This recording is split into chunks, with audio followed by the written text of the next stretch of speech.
on radio, on YouTube, and on your smartphone. This is TTUTA Speaks. We invite all listeners to tune into I-95.5 every Thursday morning at approximately 7:25 for TTUTA Speaks, a program which highlights local, regional, and international issues affecting the education sector.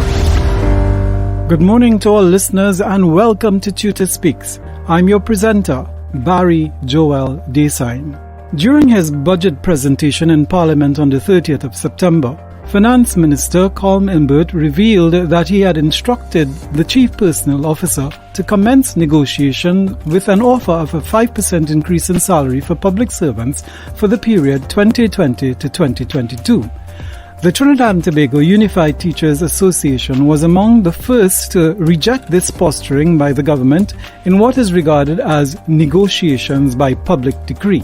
To quote TUTA's president, Martin Lum Kin, this notion by the finance minister and by extension the government to publicly state a final offer in the public domain and to believe that the association would accede to this offer is outrageous and callous.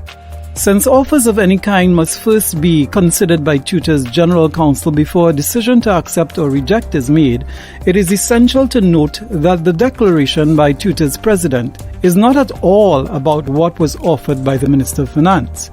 It is a complete rejection of the government's attempt to bully teachers by circumventing the established methodologies of bilateral negotiations between the Chief Personnel Officer and the relevant recognized association.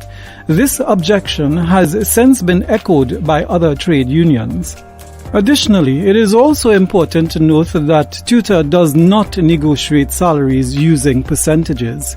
It utilizes the methodology of an external labor market survey, which has been recognized by the CPO as being the best method for salary negotiation. This method involves comparing the wages of the various teaching positions with comparable jobs outside the teaching service that require similar qualifications and responsibilities. It is an important exercise since it establishes the wage differential between professions, which is known to affect workers' level of commitment and productivity.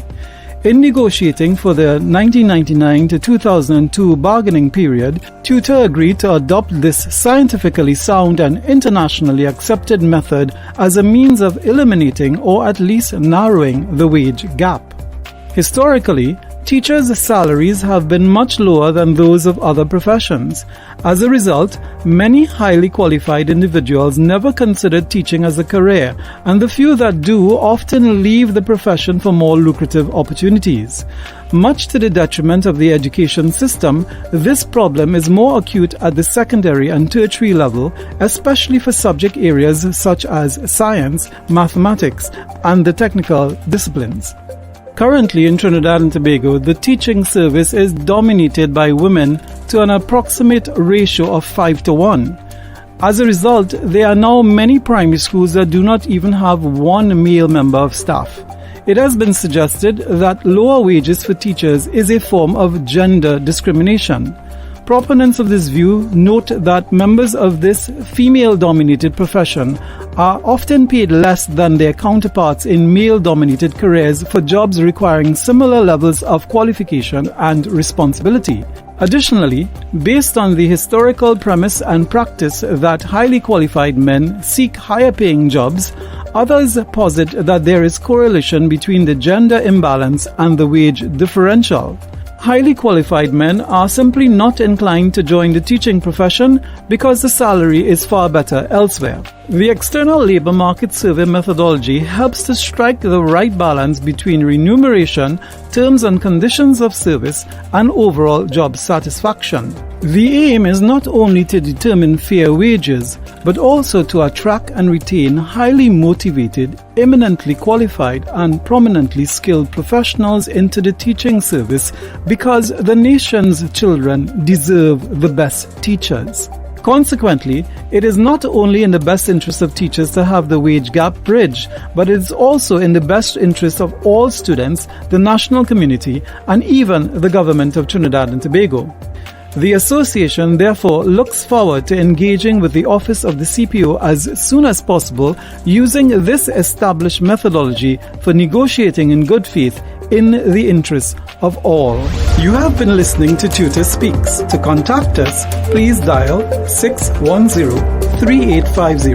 That's 610-3850. Or you may email our president at president@tutor.org.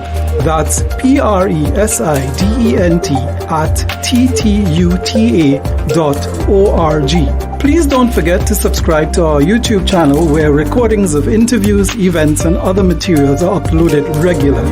Like us by giving a thumbs up, hit the notification bell, and subscribe.